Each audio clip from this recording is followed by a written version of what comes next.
Okay, ganito po yung magiging flow ng ating task, 'no. So, as you can see, puwede mong i-on yung camera mo at make your own content. So, sabi ko nga, nasa lawak ng kaalaman niyo, puwede naman kayong may binabasa kayo, anything that you go. Ako, like ngayon, nandito na sa akin yung sum of papers na pupuwede ko ng checkan.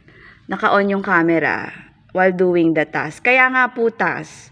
Ngayon po, i-explain ko mamaya yung screenshot. Yun po yung successfully, no, na nakapollow doon sa ating community na makakapag-proceed na po sa task. Ito na po yung ginagawa ko, yung tasking. Mapapansin nyo po, hindi po kayo magkakaroon ng score kapag hindi nyo po tinapos yung task. So, makikita mamaya isi-send ko po yung screenshot, yung flow po para po mapunta kayo dyan at makredit po yung ginagawa nyo. Again, ang score po ay nakabase po yan dun po sa task. Pag wala po kayo na finish na task, no, dapat matapos mo yan bago mag alas 12 ng midnight. So for example, start ka ng meron dyang 1 hour at saka 2 hours. So, kukumpletuhin mo yun. Pwedeng putol-putol, pero just you need to complete 1 hour bago mag alas 12.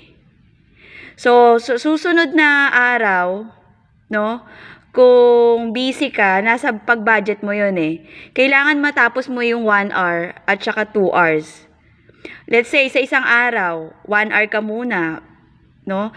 While doing task, naka-on lang, no?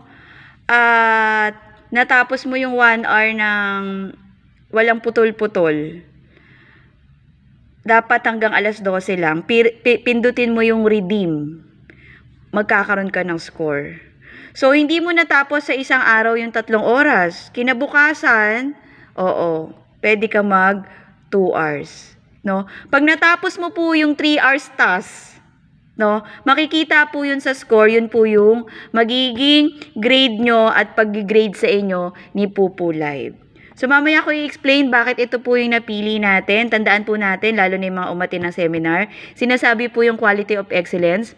Part po dyan is yung using modern technology, especially mga apps and learning. So, this was preparatory for you guys dun po sa bagong sinasabi ng administration na you're gonna use a Microsoft Outlook. Pero dahil wala pa tayo dyan sa puntong yan, sa UID as part of our activities, no, this coming December 19. Wala ka pong maipapasa sa aking score kung hindi mo po iniintindi yung aking kapaliwanagan at kung nagsimula ka po ng mali.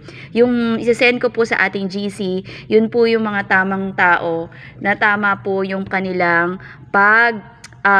sasubmit dun po sa link na aking pinasa. Ito po yung recorded. Again, bahala po kayo magtatatalak. It's up to you. Yung 1 hour, it's not easy for you guys na ma-fulfill po. Ang task po ay dapat po matapos mo within 12 midnight. Kung putol-putol ka, dapat matapos mo ng 12 midnight kasi magbabalik po kayo sa 0. Pag hindi mo po pindot yung redeem, kayo po ay mababaliwala.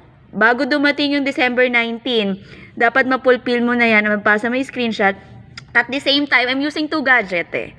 No? I'm using 2 gadget while having this content. Syempre, ang content ko was regarding this activity December 19, ang submission po niyan, no? So, kung wala ka, di wala kang score, no? So, wag nyo akong hahanapan, no? Kung sandamakmak na yung 0 mo dahil di ka umati ng seminar, at ito lang nakuha mo sa exam, at ang dami mo pang late sa submission, the whole final period. Meron na akong kliyente, sandali lang, di ko alam. I guess, team ka ba ni Gorospe?